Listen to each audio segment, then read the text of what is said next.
this, again, vaguely triangular shape on the inside is called the medulla.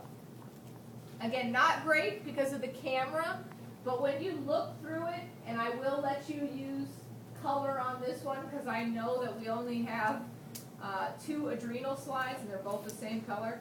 This actually has a little bit more of a purple stain to it, and this has a little bit more of a pink stain to it. Okay, so that's the adrenal medulla and the adrenal cortex.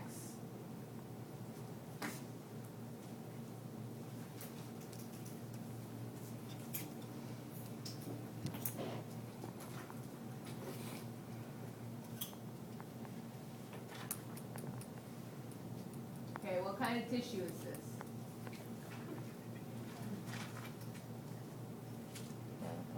You guys should already know. Oh, that's Thyroid. What's this? Colloid. These. Follicular cells. These. Parafollicular cells. And there is no parathyroid on this that I saw. Yeah, it's just a tiny little section of thyroid tissue.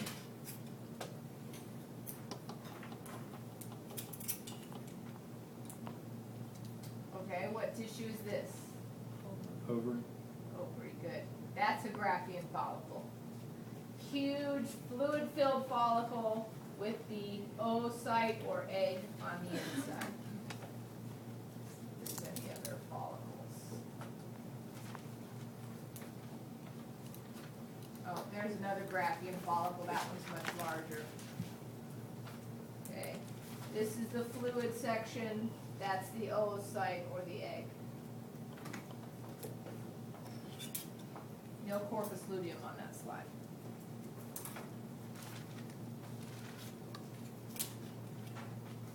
What's this?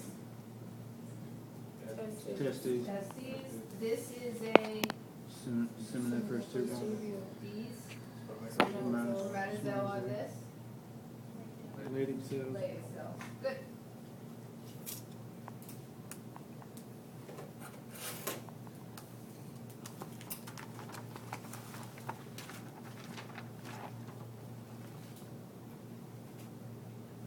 Okay.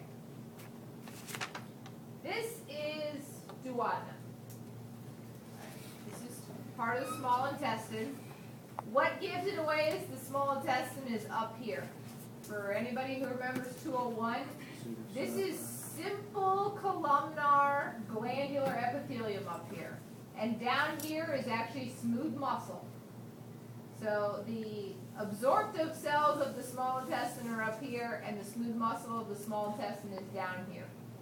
In certain sections of the small intestine, there will be something in between.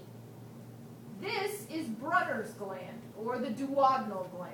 And again, you would get to see the whole thing with your own eye when you look through. It kind of has this bell-shaped curve to it, and then it will narrow back down on this side. Okay, that's a duodenal gland.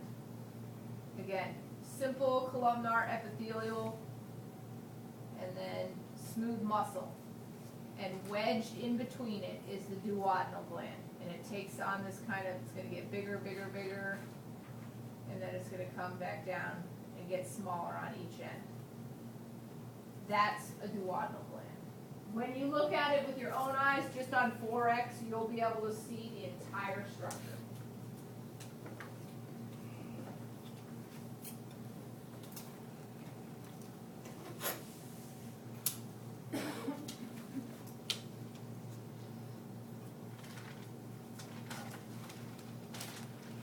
That's the same thing, but a much worse example.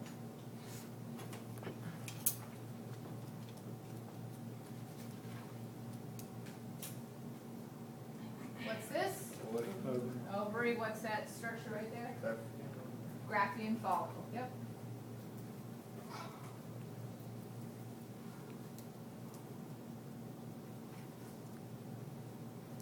I have ovarian slides today. All right. We need a better pancreas slide. Anything else we missed? We go through the pineal gland. Pineal, alright, let me rip them from these microscopes. Usually we put our best slides up here. Okay, here's the pineal. I want a better pancreas too. Okay.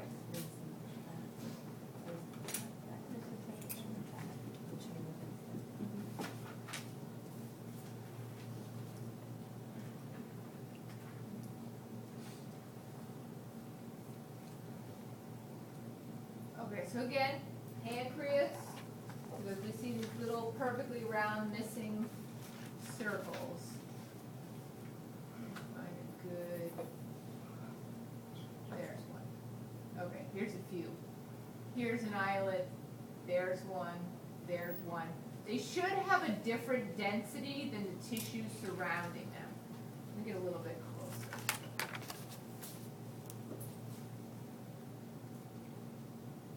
There, that's a really good example.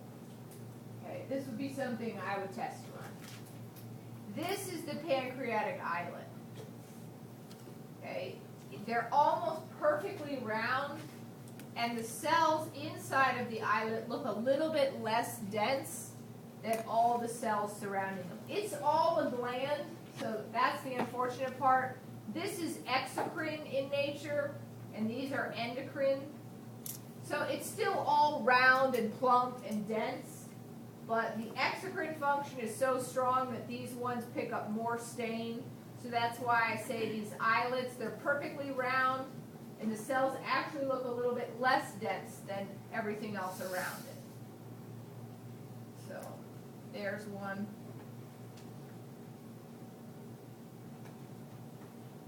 Tissue a little bit.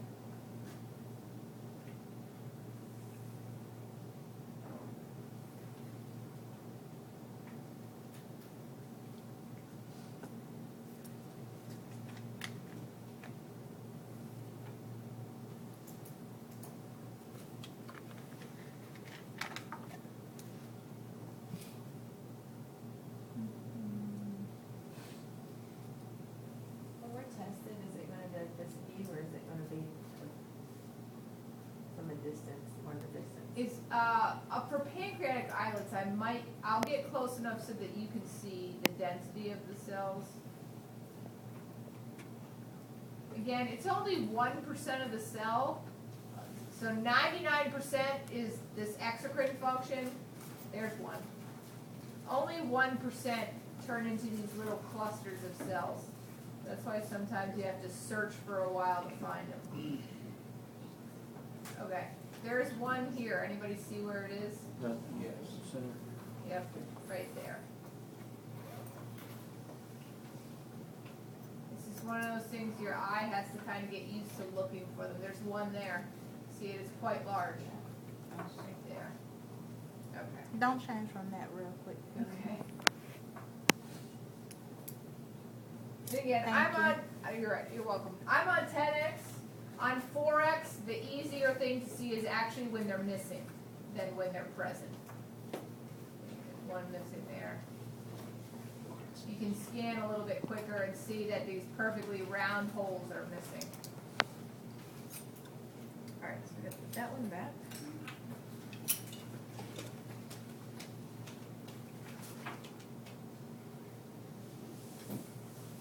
Okay, here is the pineal gland.